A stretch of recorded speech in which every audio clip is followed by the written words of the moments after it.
Volvemos con Se Macondo, gracias a puede, todos y todas sí. los que nos están acompañando. Disculpen, tenía el micrófono apagado, perdón, ya me desmutié. Y nos vamos a meter ahora con Medio Oriente. Ya la semana pasada íbamos a hablar cuando se produjo, bueno, la incursión, no, el ataque directo de, de Israel al Líbano, al sur del Líbano, en Beirut, matando a la jefatura principal de Hezbollah y entrando ya ahora con incursión terrestre y todo dentro del Líbano, que se mantiene además siendo bombardeado, sobre todo algunas zonas del sur de Beirut y algunas otras localidades, con miles de muertos, porque esto es lo que siempre caracteriza estos ataques de Israel, que ataca simultáneamente tres, cuatro, llegó a atacar cinco territorios distintos al mismo tiempo, ¿verdad? En Siria, en el Líbano, en Gaza,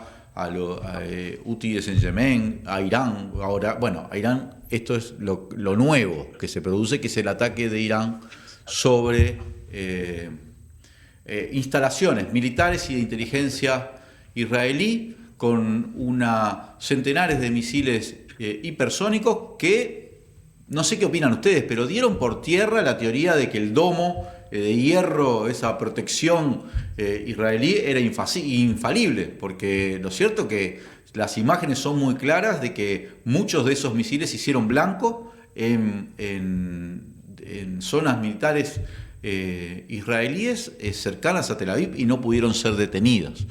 Nos acompaña Víctor de Currea Lugo, profesor universitario colombiano, experto en esto. Ya hemos tenido el placer de tenerlo en Macondo y nos da mucho gusto tenerlo hoy acá para analizar las últimas noticias que vienen desde Medio Oriente y que da la sensación de que finalmente Netanyahu logró su objetivo de regionalizar, de escalar esto a una guerra, por lo menos una guerra regional. Bienvenido, Víctor. Gracias por acompañarnos en Macondo. Gracias por la invitación y saludo a la mesa de trabajo. Víctor, con este ataque de Irán hay un cambio cualitativo en la situación del Medio Oriente. Podemos hablar de que ya hay una guerra instalada, una guerra regional, ya no es solo la situación de Israel atacando territorios, ahora estamos hablando de guerra directamente. La gradualidad del conflicto desde el 7 de octubre hasta nuestros días es tan grande que semeja lo de la metáfora esta del sapo en el agua fría y el sapo en el agua caliente. Entonces parece que nos hemos ido calentando con donde participa Yemen, donde participa Hezbollah en Líbano, las brigadas que hay en Irak, algunas brigadas que hay en Siria, la intervención de Irán. Lo cierto es que esto se ha ido calentando y va a ser difícil para los historiadores decir cuál es el punto de corte. Lo que sí es cierto es que aparecen varias conclusiones. La primera, que Irán no es solo bla, bla, bla. Es decir, tuvo la capacidad militar de golpear de manera limitada hace un par de meses cuando se produjo el ataque contra el consulado de Irán en territorio sirio, en Damasco, pero el golpe de ahora es absolutamente brutal. Es curioso que ya se ha ido desgranando la información como tú lo decías y evidentemente el daño fue real. Segunda cosa, que Irán, contrario a todo lo que digan en derecho, lo cierto es que respetó al atacar solo objetivos militares. Entonces, mientras Israel está atacando bienes civiles tanto en Líbano como en Palestina ocupada, lo que se observa de Irán es un respeto restricto a las normas humanitarias, quien lo creyera. Lo tercero es que hay un discurso mediático de decir que Irán atacó, cuando no es más que la respuesta al asesinato de Ismail Haniyeh de Hamas y al asesinato de Hassan Nasrallah de Hezbollah. Y lo tercero, las tropas han intentado entrar ahora por tierra al Líbano, generando aún más tensión con el agravante de que les ha ido bastante mal. Cuarta cosa, y terminando el análisis inicial, es que Estados Unidos ha sido claro en que no acompañaría a Israel en lo que ha salido en varios periódicos israelíes y es el afán de atacar o bien instalaciones nucleares de Irán o bien instalaciones comerciales y petroleras.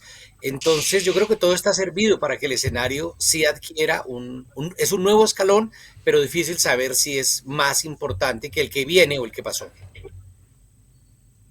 Víctor, buenas tardes, muchísimas gracias por estar aquí, un placer como siempre. Decías que Irán no es bla, bla, bla y permíteme ser un poquito el abogado de diablo aquí.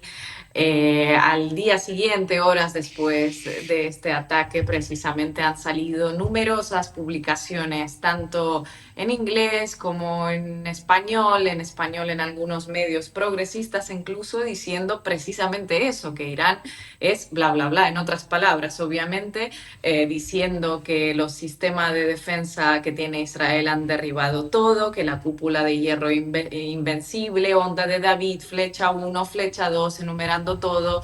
Que sí, que Irán tiene misiles, pero no han matado a nadie. ¿Cuál es la dimensión del daño real que han hecho, que han causado esos misiles? Eh, ¿Es tan invencible esa cúpula de hierro israelí como nos están gritando desde todos los medios y los propios voceros israelíes? Eh, ¿Estás seguro de que no es bla, bla, bla, Irán? Buena pregunta. Primero, saludo, Ina, me alegra como siempre contar con tu interlocución. A ver, yo creo que los periódicos israelíes, periódicos como el Jerusalem Post, Haaretz, Time of Israel, son periódicos que difícilmente podemos acusar de ser aliados de Irán. Y esto se ha ido reconociendo en las últimas horas el daño que se ha causado. Segundo, nadie puede, me parece un poco perverso a lo que nos están invitando, que es pues, a reescribir la verdad. Aquí en Colombia pasa que en los periódicos no cayó un solo misil.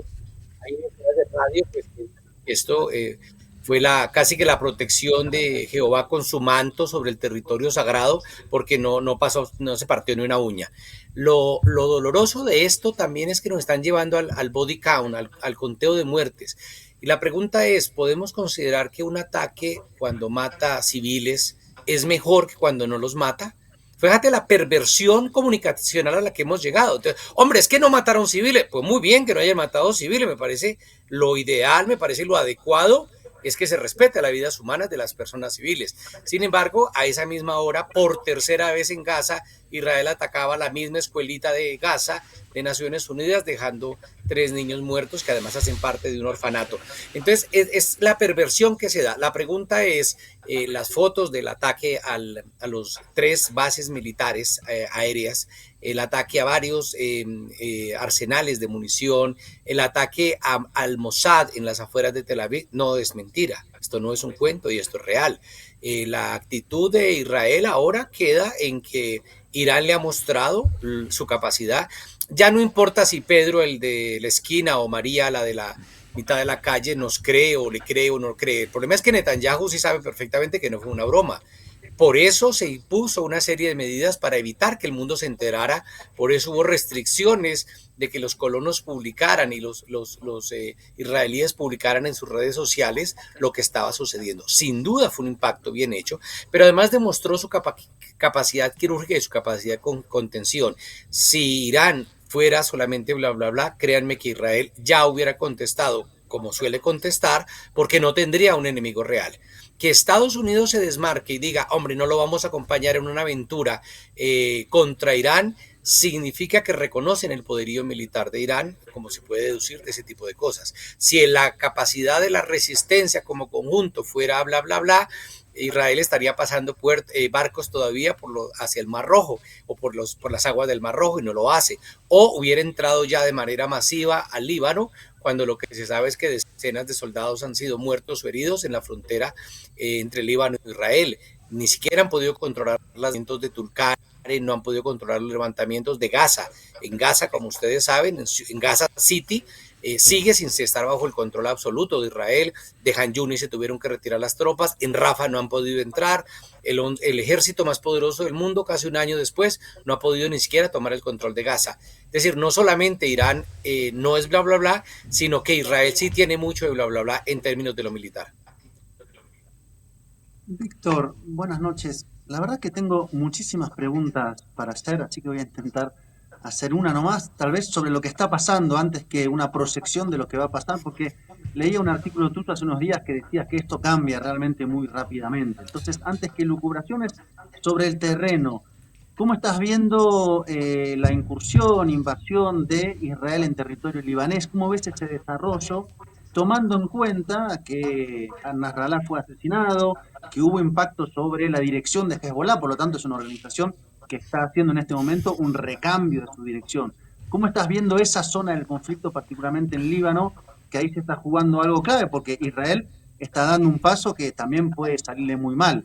Si le sale bien, seguramente expanda su territorio, como suele hacer, pero si le sale mal, significa otra vez volver derrotado de donde ya lo hizo. ¿Cómo estás viendo eso? A ver, ahí hay una cosa, y es que Israel está, espero lograr transmitir lo que estoy sintiendo, y es, Israel está presionando de tal manera la situación que está forzando a una guerra existencial para sí mismo, porque está planteando una guerra de todo o nada.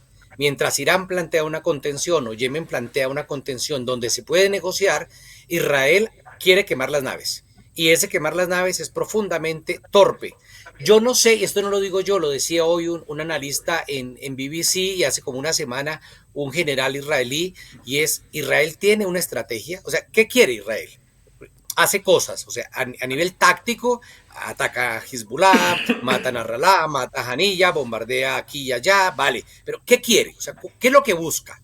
Y eso no termina de ser claro. Entonces están llenando la estrategia, es decir, lo de largo plazo, con tareas a corto plazo, con la táctica. Y cuando uno no tiene claro la táctica ni la estrategia, más allá del poema de Benedetti, pues está un poquito perdido sobre qué es lo que quiere. Ahora, acuérdense que en los años 80 Hezbollah expulsó, desde el 85 empezó su guerra, hasta el año 2000, que logró la expulsión total de Israel del territorio libanés. No fue en un día, los echaron. En el año 2006, Israel prácticamente perdió la guerra, si le creemos al informe Winograd, en la guerra de Israel-Hezbollah del 2006, que claramente demostraba la cantidad de errores y horrores que cometió Israel. El informe Winograd es del ejército, del Estado de Israel. Y luego Hezbollah aprende, va a la guerra de Siria, aprende, y es otro Hezbollah totalmente distinto. Matan a Nasrallah y ya inmediatamente tienen un vocero. Matan a Nasrallah y a las pocas horas estaban lloviendo misiles sobre Israel. Es decir, su capacidad de coordinación, su logística militar, su línea de mando, tiene una capacidad de recambio absolutamente brutal. Y por eso, digamos, no hay un daño moral, simbólico, político, pero su estructura militar se mantiene. Segundo, intentan entrar por la zona nororiental de Israel a la frontera con cerca de Nabatie, abajo de Nabatie, a la zona del Líbano, y reciben un golpe de que les deja más de 30, 40 heridos, entre muertos y heridos. Si eso pasa en la primera intención, ha pasado 3 veces ya, por lo menos en las últimas horas, lo que uno ve es que no hay capacidad para establecer una cabeza de playa, que es lo mínimo para poder avanzar. Lo tercero, la guerra de guerrillas la conoce bastante bien Hezbollah. La aprendió en Siria, hombre, la aprendió hace mucho tiempo, la reforzó en Siria, pero el ejército de Israel se va a ver tan empantanado como hoy está empantanado en Gaza. Y lo tercero es, Israel parece que está tocando las puertas del infierno. Ataca Gaza, ataca Yemen, golpea en Líbano, amenaza a Irán. O sea, ¿qué es lo que está buscando? ¿Está buscando una actitud suicida? Yo lo que creo es que busca arrastrar a Estados Unidos a la guerra. Biden le dice, no vamos a entrar en una guerra que implique el ataque a los sitios de reservas de petróleo de Irán, porque además sabe lo que eso significa en términos mundiales. Si atacan la infraestructura petrolífica de Irán, Irán va a hacer lo mismo como lo hizo en el pasado, con lo cual vamos a tener un petróleo por las nubes, pero sobre todo una gran tensión. ¿Qué han hecho algunos países del Golfo? Arabia Saudita, Emiratos, bueno, no esperaba otra cosa, decir que se declaran neutrales en el conflicto, pero Jordania también. Pero además Jordania está participando en el bloqueo de misiles de Irán a Israel. Y se da el otro inconveniente, que es un ataque israelí en territorio sirio cerca a una base rusa en Latakia. Con lo cual el mensaje pareciera de querer buscarle también fastidiarle la vida al señor Putin, que si bien es cierto está ocupado en Ucrania, no por ello va a descuidar el frente sirio. Entonces parece que es un desespero por falta de estrategia de Netanyahu de llevar el país a la confrontación más brutal posible, con el grave problema de que Estados Unidos puede perfectamente dejarlo, como decimos en Colombia, colgado de la brocha, es decir, mirando hacia otro lado. Víctor, Irán es un país de 90 millones de habitantes con un poder militar incomparable con lo que puede ser Gaza, lo que puede ser Hezbollah, el Líbano. Es bastante claro que si Israel responde militarmente a este ataque de una manera un poco desmedida, no tiene otra alternativa que forzar a los Estados Unidos a la guerra. Pero eso en pleno proceso electoral en Estados Unidos. ¿Te parece que Netanyahu está como así mirando este proceso electoral de próximos días, en 5 de noviembre en Estados Unidos, para decir, bueno, es ahí donde se define después eventualmente la estrategia, si es que va a haber una estrategia de Israel? Bueno, yo lo primero, para las discusiones sobre el proteccionismo, no más o menos neoliberalismo, el debate sobre el aborto, para eso puede haber unas diferencias entre Kamala Harris y Donald Trump. Al resto del mundo nos da igual. O sea, a la persona que está en Gaza le da igual. Y me parece que es torpe cuando decimos, no, mejor Kamala Harris y partimos de una premisa errónea, ¿no? ¿Por qué mujer? ¿Por qué negra? Y porque tiene sangre asiática. Pues bueno, yo también he conocido a algunos delincuentes que son negros, asiáticos y con todas las particularidades que ustedes le quieren dar. O sea, ese esencialismo en la política no sirve. No sirve absolutamente nada. Golda Meir era mujer. Madeleine Albright también lo era, Condoleezza Rice lo era. Y el señor Donald Trump, si me permiten, voy a decir algo para que Ina no me vuelva a invitar, es profundamente pragmático. Entonces yo digo, ¿quién empieza las negociaciones con los talibán en Afganistán? ¿Quién se sentó a hablar con el líder de Corea del Norte? ¿Quién disminuyó ¿Quién el le número empezó de a mandar tropas? armas a Ucrania? El señor pragmático. Sí, pero el señor pragmático no tiene ningún problema en decir, me siento con Putin y negocio esto. Lo que quiero decir es que el señor Donald Trump, no digo que sea una mansa paloma, ni más faltaba, pero hace unas ecuaciones dentro del pragmatismo de un empresario. La señora Kamala Harris es una dogmática y dentro de eso maneja eso con una lógica sionista. Ninguno de los dos es mejor que para los palestinos, pero para la eventual salida o la contención pragmática, pues yo preferiría a un empresario de extrema derecha que a una dogmática de extrema derecha. Con eso no quiero decir de ninguna manera que Donald Trump sea alguien en quien confiar. Hoy por hoy el mundo está en manos o de dogmáticos o de pragmáticos desalmados. Eso es lo que tenemos. Víctor, a mí me interesa en todo esto la postura de los países del Golfo Pérsico, ¿no? Que estamos esperando alguna respuesta, alguna reacción. Hemos visto ahí algún que otro esfuerzo por parte de Qatar por un proceso negociador, pero más allá de eso, no está pasando nada y la guerra se está extendiendo. Se habla de que Israel está barajando, pues eso, esos ataques contra la infraestructura petrolífera, lo cual significa una subida de precios otra vez de petróleo, ¿no? Que les va a afectar, bueno, positivamente, pero de todas maneras. O nuclear también, lo cual significa pues un desastre y una eventual respuesta iraní. ¿En algún momento van a reaccionar? ¿Cuál es el enfoque que están adoptando? ¿A qué están Yo creo que, esperando? yo creo que ya reaccionaron. Es decir, Egipto está claro que a pesar de que el derecho internacional hace que la frontera sur de Gaza, que es la frontera norte de Egipto, la famosa franja de la zona de Rafah, la línea de Filadelfia, Egipto se la ha cedido por completo a Israel. Punto. Egipto es uno de los países que más dinero recibe en ayuda militar por parte de Estados Unidos. Jordania es un país que, aunque sea de una mayoría impresionante y aplastante de origen palestino, con vínculos palestinos, recordemos que en el famoso Septiembre Negro del año 70, lo que hace es expulsar a todos los palestinos activos políticamente y los manda al Líbano.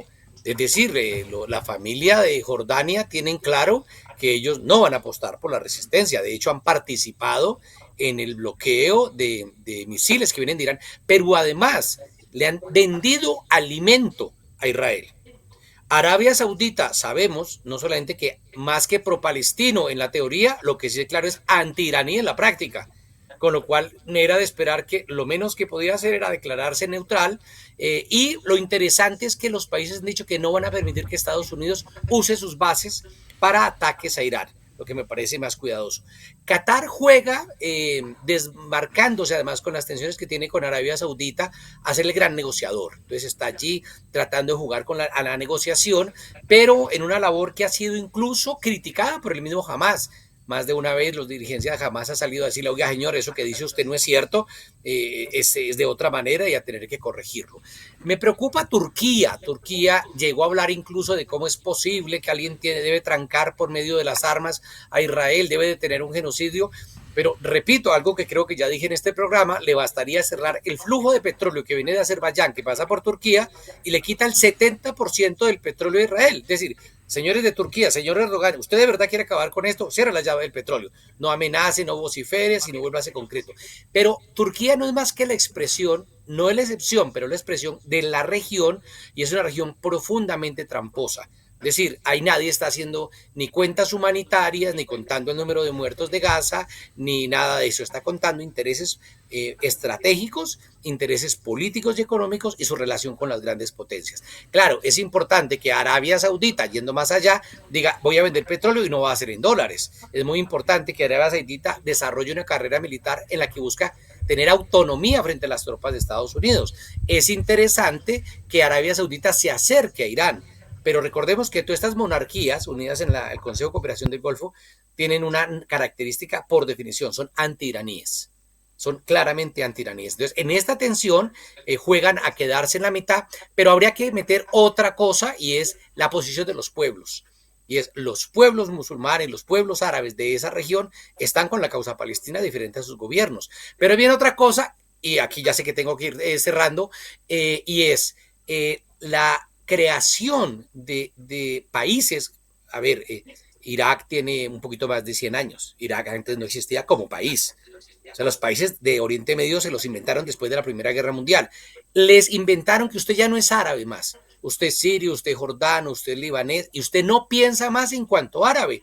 Y eso significa que el Estado se ha convertido en un mecanismo de contención y de alienación que les impide ver la cosa regional, como cuando los colombianos somos incapaces de entender que Venezuela y Colombia somos lo mismo. Entonces, cuando nos enseñan a pensar en términos de estanco de Estado, somos incapaces de proyectar la mirada. Y a los pueblos árabes les está pasando eso.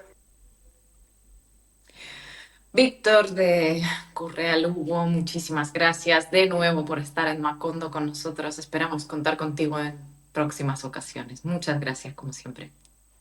Gracias a ustedes por la invitación. Bueno, nos quedan literalmente 2 minutos antes de cerrar. Vamos a ir despidiéndonos ya directamente de los espectadores de DirecTV, pero nos quedamos en YouTube porque queríamos comentar algo, Marco Teruggi. Adelante. No, simplemente yo he estado siguiendo con mucho detenimiento estos días lo que está pasando, porque me parece que estamos asistiendo a un evento de orden mayor. Vamos a ver si pasa lo que algunos vaticinan que puede pasar, de algún tipo de guerra total entre Israel e Irán, que sería una guerra regional. Pero estamos frente a un mundo donde la gramática es el poder de la fuerza, donde la diplomacia y Naciones Unidas están absolutamente obsoletas. Hoy estaba revisando La Vanguardia, que si no estoy leyendo un diario particularmente de izquierda, que da cuenta de cómo Israel está bombardeando con fósforo blanco Beirut. Estamos en esa escenografía, estamos en un contexto geopolítico realmente, yo diría, de grandes cambios. Algunos incluso en algunos análisis, yo lo he pensado a veces, habría que ver, pero hay como ciertos paralelismos, con sus evidentes diferencias, con tiempos anteriores, como los años 30, en fin, hay un reordenamiento y lo que estamos viendo ahí, yo no sé si no puede ir tomando cada vez efectivamente más fuerza, ¿no? Peligrosamente y arrastrar.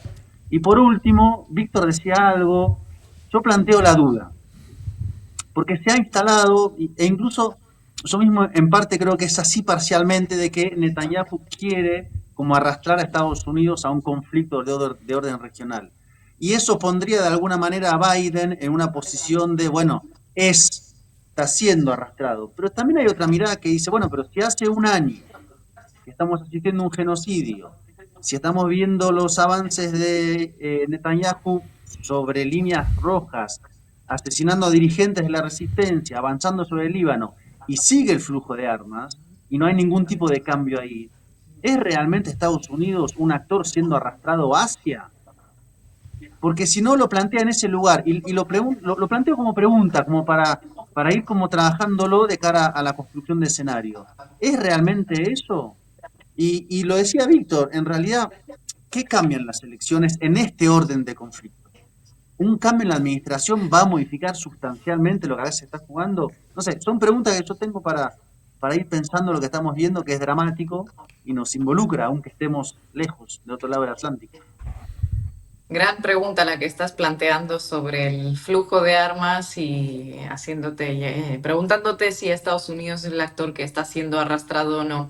Justamente hoy, y les recomiendo a los que nos siguen que vean el episodio que sacamos de la base en Canal Red, porque lo dedicamos al reciente informe de Centro TELAS, que es un centro de estudios para la paz con sede en Barcelona, que ha sacado una investigación sobre las ganancias de, primero, el complejo industrial militar estadounidense, alemán, italiano, en torno al genocidio en Gaza, que han seguido suministrándole y vendiéndole armamento a Israel después de 7 de octubre, ya sea en concepto de compra-venta o ya sea en concepto de ayuda.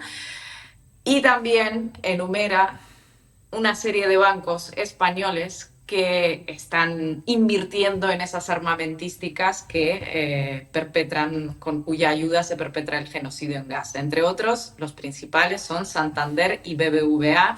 Yo sé que tenemos muchos seguidores mexicanos. Son dos bancos que tienen más presencia en México que ningún otro banco extranjero. ¿Cuál es la solución nuestra como ciudadanos que no podemos hacer mucho? Bueno, pues ir a los bancos éticos, a la banca ética y notificarle a Santander y BBVA que cierras su cuenta ahí por apoyar el genocidio.